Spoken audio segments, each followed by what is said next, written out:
ang Presidential Broadcast Service. Radyo Pilipinas. Radyo Publiko ng Bagong Pilipinas para sa Bagong Pilipino. Naghahatid ng mahahalagang balita at impormasyon na uugnay ng pamahalaan sa sambayanan. Tulay sa himpapawi ng serbisyo publiko. Radyo Pilipinas. Radyo Publiko. Ang boses ng Pangulo sa Iloilo. Radyo Pilipinas. 585 AM. Philippine Standard Time, it's 8:30.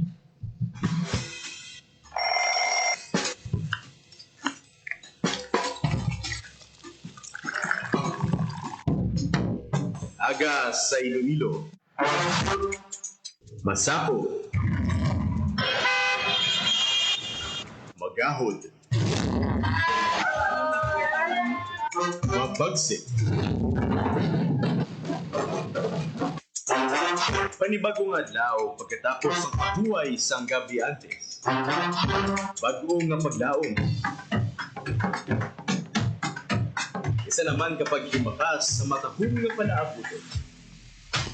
Iloilo Morning, ang programa nga kaupod ninyo sa pamahaw kunaga. Magadulong sa labing ulihi nga balita. Mga istorya halin sa Iloilo, kag iba niya bahin sang rehiyon. Mga ginahuluhang balan, kag mga trending topic sa social media. Ululupod naton at tubangon ang maayo nga aga. Magpamati na sa Iloilo Morning. Diri sa 585 kHz sa AM bands ng inyong mga radyo. Radyo Pilipinas Iloilo, the only government radio station in Western Visayas.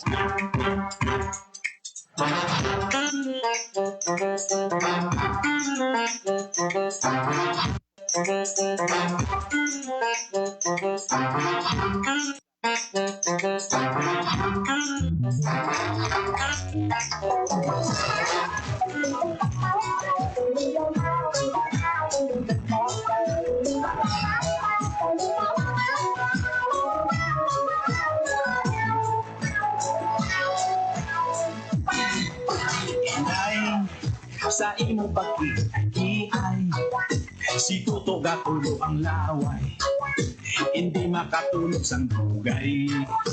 Hay, hinday, sa imo yuhok nga tunay, dughan ko sa imo nalipay, hindi mapunggan manghay-hay. Hay, hay, sa imo panglakat, matakugang mula, sa imo kagayon, matakugang lilipat. Ang imo nga supat, malapor sila na, ang dugan ko inday. May mga kabiyanan, welcome sa isa na naman kaedisyon sa programa Iloilo Morning, Monday. Ang inyo alagad, Bing Pabiona until 8:55 mga kabiyanan. Siling sang mo tatay, igugma kong tagis. Nabatian nyo gidamang nabatian nyo bago gidamang sa report ni Janelle, no, sa mga pila ka mga insidente nga natabo kag kainas ang kaagahon ang batsyag naman naton sang linog diri iya sa Iloilo mga alauna 7. Ay, sa imo panglakat, matakugang mulak, sa imo kagayon, matakugang lilipat. Ang imo nga supat, malapor sila na, ang dugan ko inday. Pagpapatian dato later ang mga dugang nga mga detalye sa mga epekto sinisang linog in Western Visayas. Ay, bisan luspot lang ang balay, basta wala lang isang away. Kag balanta hindi lang sa Panay, no, sa Negros Island region na batian man. Kapanalay, Kag nabatyagan man. sa akong nga tunay. Pinagbalon tanay una ang lakat sang panahon, ang pag-asa Iloilo naka-standby. Ara sa aton nga linya si Leonor Silvestre. Leonor, good morning. Anong latest sa lakat sang panahon sa bunga adlaw? Yes, Leonor.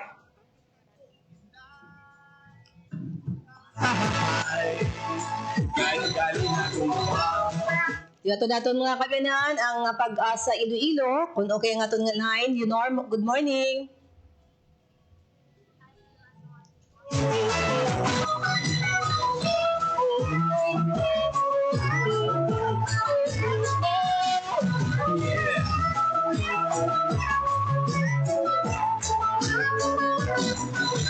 Yato dato mga kabyanan, otododo dato nga line with Pag-asa Iloilo, ara si Leonor Silvestre sa atong linya. Leonor, good morning.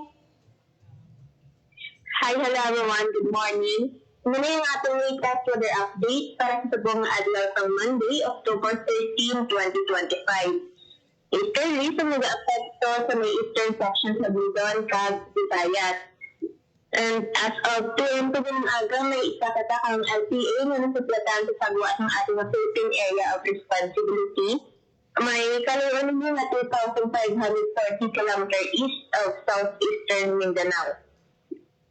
So, ang inyong LPA may manubo nga chance na mag-develop into capital depression akong bagyo within the next 24 hours.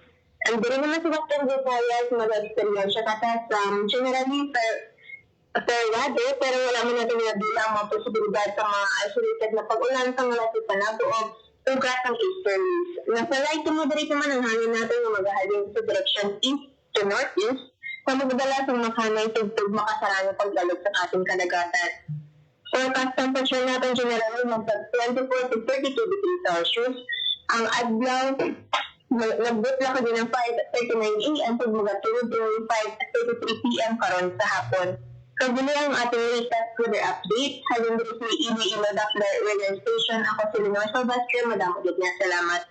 Yes, Leonor, if ever may ara sang magasulod nga bagyo, ano naman ang iyasing nga ngalan natapos na sa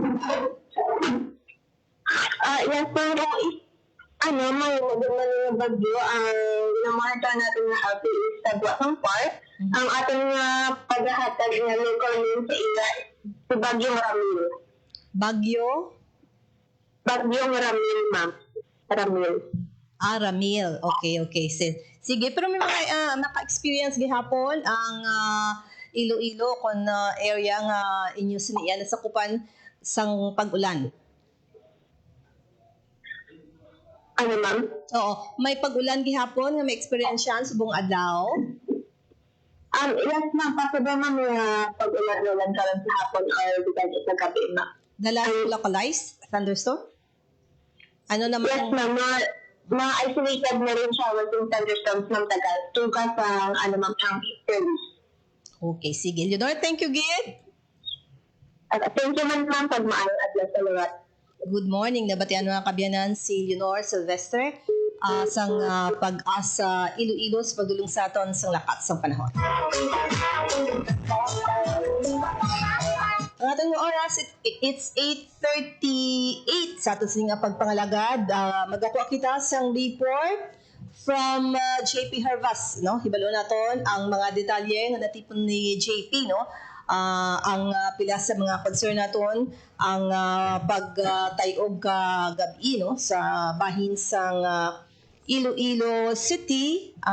Hibaloon ta naman iya kay JP ang face-to-face classes sa Bacolod suspended bangod man sa Linog. Kag nabasan ko sa Kabankalan, no? May suspension of classes man?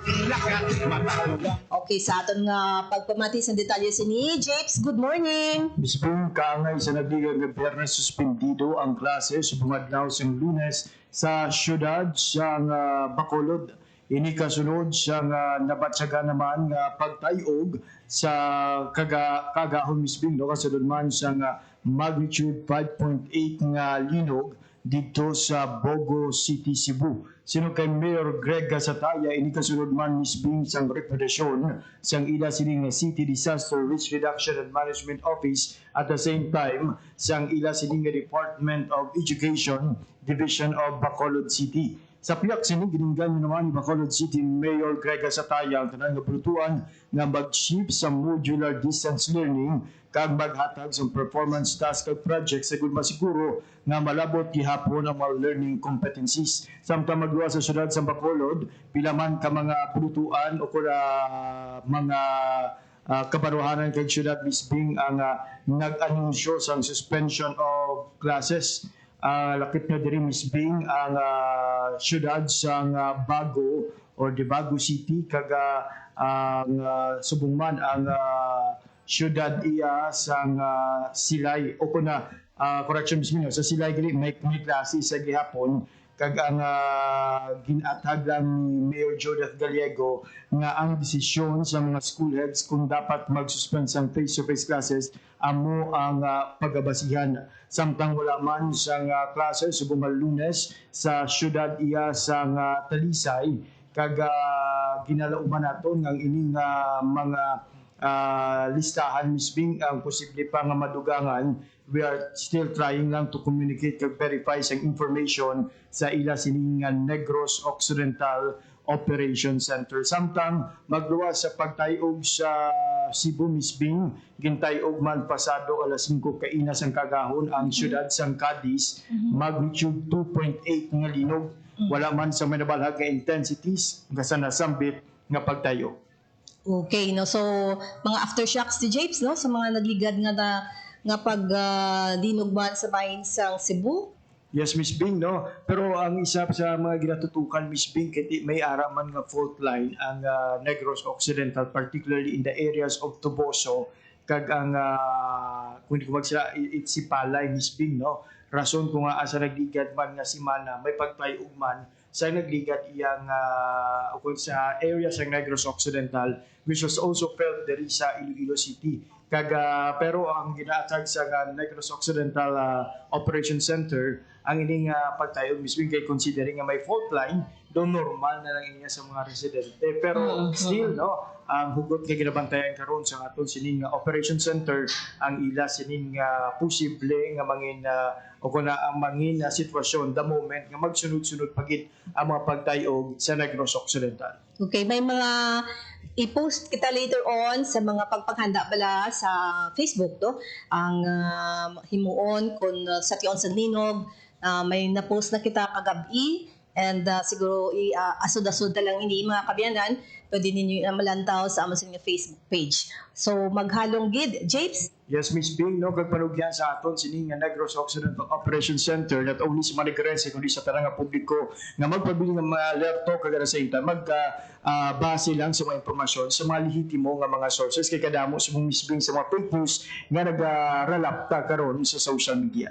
Kita makahatag gid isang husto nga pag-inform sa aton sining nga tagpalamati. Para sa Bagong Pilipinas, JP Havas, Radyo Pilipinas, Radyo Publiko. Thank you very much, JP Hervas, mga kabyanan, sa report sini sa bahin sang Negros Occidental. 8:43 mga kabyanan, sa ating singa pagpangalaga, di ba't magabatong kita sang report from Miriam Grace Erenieta, ang Department of Education gid pirmi, no? Sa tion sang baha, sa tion sang landslide, sa tion sang linog, kag iban pa nga mga calamities, no? Involving sa mga kabataan, particular sa mga naga-eskwela, no? So hibalo nato naman sa bahin sa Department of Education ang pila sa mga ila sini ang mga information para sa aton yan. Good morning. Miss Bing, good morning. Temporaryo nga suspendido anay no ang ubra sa aton nga regional office sa Department of Education Western Visayas diri sa syudad sang Iloilo matapos nga di nakabatsyag kita no sang pagtayog diri sa syudad sang Iloilo.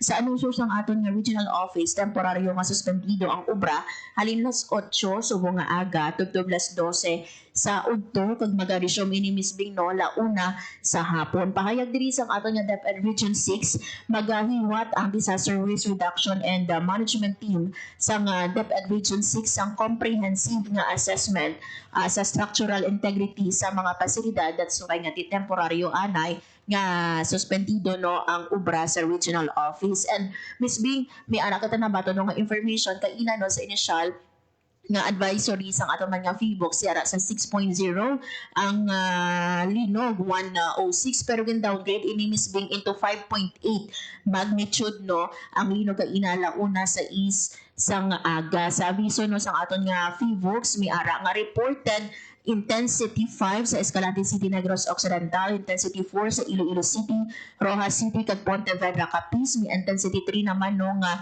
reported sa Bago City, Cadiz City, Mamaylan City, San Carlos City, Lakipman sa Calatrava, Don Salvador Benedicto, Enrique B. Magalona, Isabela, Manapla, Murcia, Pulupandan, San Enrique, Toboso, Canlaon City sa Negros Occidental kag intensity 2 sa Bacolod City. Pero may ara man misbi nga na record ang ato nga PHIVOLCS nga instrumentality intensity 3 sa Canlaon City kag La Carlota City sa Negros Occidental, intensity 2 sa Malinaw, Aklan, lakip man sa Pasay City kag sa President Rojas City, Capiz. So naga-update no ang ato nga PHIVOLCS misbing sang ilaman nga impormasyon na tuoy sa nagluntad nga linog. And balanta ang aftershocks no sang linog gani sometime nga naunahan sa bahin sang Cebu no. Everyday actually siya yan no, may mga Yes. may mga pagtayog no, hindi lang iba naton mabatyagan pero sa records ng PHIVOLCS may ara ina intensity 1, intensity 2, Yes. intensity 3 no. So from time to time actually may mga ara kita sang mga pagtayog sa duta. Yes. Correct ina Miss Bing no, aside sa Cebu Miss Bing bago lang gid ang ato nga PHIVOLCS nagpagwa sang advisory magnitude 3.0 sa Davao Oriental Miss Bing no, maduduman sang aton nga mga tagpanamati siniman nga bulan no sang Oktubre sang gintay ug makita sang linog dira sa Davao Oriental. And speaking of Davao Oriental Miss Bing no, ang aton nga DSWD-NIR nagpadala dito Miss Bing no sang water tanker kag water facility or water treatment unit no sa Davao Oriental. Halin ini no ang aton nga water tanker sa La Carlota City. Iniya Miss Bing no dalon dito sa Davao Oriental para nga ti magdulong no sang matinlo nga tubig no, especially sa aton nga mga internally displaced person o kon IDP Miss Bing. So sa mga day may mga suspension of classes yan. Ginaulat nato Miss Bing ang datos no sa aton nga Department of Education no kung bala mi ara sang nagsuspend sang klase in relation no sa kaina ginhiwat nga or sa kaina no nga nagluntad nga tayo. Ginaulat lang nato Miss Bing no ang datos sa sa DepEd and then i-post naton later on ina sa aton nga Facebook page kung bala may nagsuspend no sang ila klase subong nga Lunes. Aside from Department of Education, I know alert ang DSWD. May mga updated kita yan nga mga napadala abi nga mga aside from ining family food packs or ini assistance. Yes, Miss Bing ang aton yung mobile kitchen halin diri sa Region 6 din padala dito sa Cebu para nga maghatag sa buli. So until now ara pa dito Miss Bing no sa Cebu ang aton nga mobile kitchen kag man ini no sang personal naton sila ini ang nagaluto and at the same time no mi ara makita family food packs. Okay, so DepEd and DSWD na mga kabyanan no sa ila sini nga pag hatag sang assistance o kung pag-extend sang bulig sa mga apektado sining linog. Yan? Yes, Miss Bing sakto ina DepEd and DSWD. Okay. Para sa Bagong Pilipinas, mga Grace Ereñata, Radyo Pilipinas, Radyo Publiko. Thank you very much, Miriam, Grace, Ereñata, mga kabyanan, sa iya siniyang detalye on Department of Education, particular subong, no, may ara sang pag-inspect sang ila siniyang talatapan ang regional office ng Department of Education nga kung sa diin ginatanaw kung ano ka bakod, may mga natabo bala, kung may mga ara sang mga naapektuhan bala sining pagtayog kaina no. So mahibaluan nina later sa pag-assessment sang amo iya nga talatapan no diri iya sa syudad sang Iloilo. Actually sang nadigad pa nga mga insidente sang pagtayog sa bahin sang Iloilo City, ang Iloilo Province, no, Iloilo Provincial Capital, nagpagwa man sang ila sining assessment sa kung ano ka bakod no ang struktura sa amo iyang building. Lakip na ang Iloilo City Hall no, ang ila sini iyang building man wala sang anuman nga crack or wala man sang major nga apekto sang akon epekto sining linog. And ugaling no ang sabayin sang ining Ramon Avanciano Hall of Justice no, balanta may mga pila na ka mga concern man nga area nga kung sa diin ginatanaw if may matabo nga linog ba kabyan. Diri sa syudad sang Iloilo madamo na sang matag-as no mga high-rise building na kita diri sa bahin sang downtown amo na yung pinakataas pala nga ginapatindog karon nga building but wala man sang nakit-an nga ano nga epekto matapos nga nabatyagan naton ang pagtayog sang linog ang mga area sa bahin sang Mega World and also sa bahin sang Mandurriao no sa tabok sang SM City may mataas man dala building mga kabyanan sa strata and may ara kita gani posting no sang time nga grabe gito ang linog mga kabyanan ang isa sa mga na-view naton nga madamo nag-share nagdamo nagtan-aw amo ang post no sang aton siniya nga reporter man diri ni Emmy Santiagudo kag grabe ito ang pagsaot sa mga lights sa amoy nga talatapan makita sa dalom nga sa diin naggululuwa sila sa amoy nga building.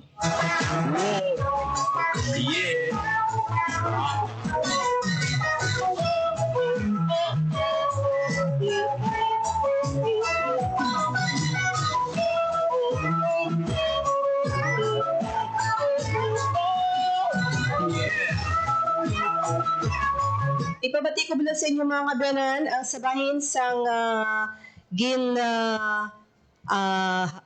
post nato no sa Facebook ang si Dingdong Dantes bala no ano ini siya panguna no paathag sa aton sining siniya nga ano ang dapat himuon no kung wala pang linog sa tion sang linog mga kabyanan so ari mga kabyanan ang aton sinipagpamati no sa bahin sang mga pagpahayag ni Dingdong Dantes no sa siniyang ehemplo sa tion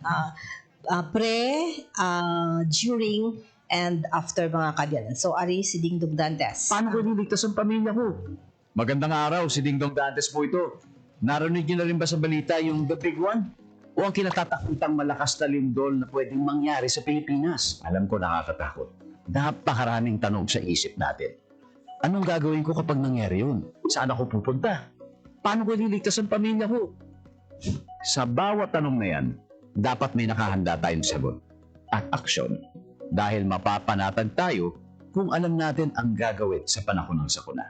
#panatag ang may alam.